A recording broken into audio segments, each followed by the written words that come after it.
When people ask, where is the most innovative plant? Where is the most innovation that's happening in the steel industry? It is our dream, and it will be our honor as a company to say that, welcome to Pakistan. Please come to Agha Steel Industries, inshallah.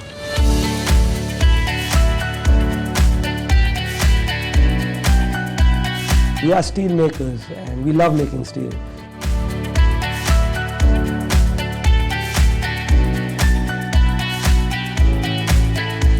The technology that we've been blessed as an organization to introduce into not only Pakistan but to Asia is the MiDa technology, and whichever company has implemented this technology has grown phenomenally. So it's named after King Midas, King MiDa. So it's the Midas touch.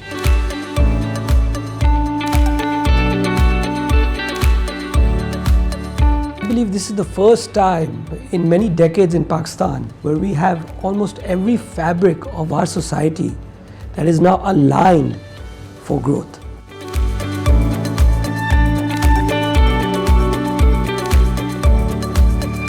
My grandfather, his name was Hussain Agha. So he was the one that started the family business, and we migrated from India. And it was at that time chain fencing, chain links, so that was steel related. We had gotten top of the line machinery, imported it, and we'd make nail wires, nails and so forth.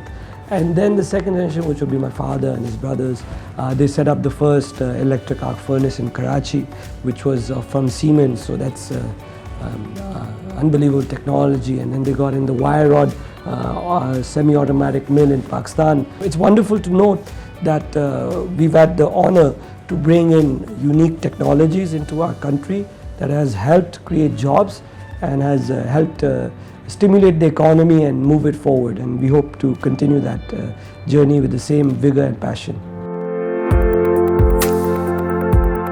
This vision was incepted in 2011. And at that time, Pakistan's GDP was quite stagnant. And the future prospects we just entered into, we were in an IMF program, and the future prospects seemed quite stark. But at that time, that's when we said we want to put up one of the largest steel factories in Pakistan. So in 2013, when our commercial production started, you could say it was zero, right? And alhamdulillah, in a span of 2 years, by 2015, we had crossed the 8 billion rupee mark. And then in 2016, 2017, we crossed the 10 billion rupee mark. So we went from 0, 3, 8, 10. And alhamdulillah, the last day with the grace of Almighty Allah, we hit the 16 billion rupee mark. So we had reached a point in our company's journey where we said, now we need to work with the best of the breed. We need to work with the best in the industry, the tried and tested. And when we did an industry analysis, definitely Danieli was amongst the best. What this game-changing process entails is it combines the whole process, makes it an uninterrupted, continuous steel-making process. So you start from your raw material, which would be your scrap, and then you would finish with the rebars. So it completely eliminates the requirement to make billets, which is your semi-finished goods. You start from your raw material and you finish your finished product within 2 hours. Normally, traditionally, this would take days and this would take a lot of time. This technology can only be coined as a disruptive technology. Disruptive technologies come once every 50 years, once every 100 years.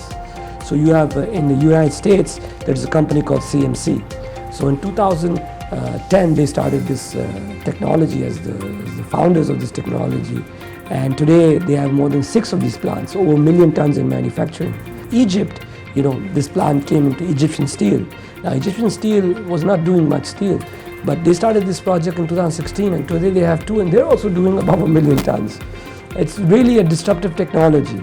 So we've signed an exclusivity agreement with Danieli for this technology to Pakistan. And let's hope that we can successfully not only bring this technology, but also uplift the industry and make Pakistan the epicenter of steel making in Asia. Our current capacity for steel manufacturing of semi-finished goods, which would be liquid steel, is through our furnace is 450,000 tons per annum. At the same time, our rolling capacity currently is 250,000 tons per annum. So we're at 16 billion rupees today. Once our rolling capacity through this MiDa project will be at 650,000 tons per annum, we would have a potential top line at today's value of over 70 billion rupees. At the core of this is the technology transfer, the engineering transfer that we're going to bring to our engineers domestically. So it will indefinitely put Pakistan ahead in respect to innovation, in respect to steel manufacturing, and as a reference plant for the region. Honorable Prime Minister of Pakistan just recently announced the real estate construction package. This is one of the largest packages historically within the real estate segment of Pakistan. When you have a lot of urbanization and you have a young population, there is going to be a massive demand for infrastructure. If we look at our regional peers, for example, UAE, let's say in 2008, the steel consumption per capita was in north of 700 kg per capita. And if we look at China, it's north of 400 kg per capita, and the United States north of 500 kg per capita. Pakistan, having a population of over 220 million people, our GDP, our steel consumption per capita is only 38 kgs. If our steel consumption per capita just grows by 10 kg per capita, meaning we go from 38 to 48, which is very achievable and can easily be achieved within 5 years or so. That means that your demand for steel would increase by 2.2 million tons. I think we will be sitting again very soon and saying that when are we putting the next factory? So the State Bank under Raza Baka's leadership has done many innovative things that our State Bank has not done historically. For example, there have been historic rate cuts, understanding the local environment and ensuring we get that economic growth that has to be there, that is ever so important today. And the companies are responding, and they are responding very positively.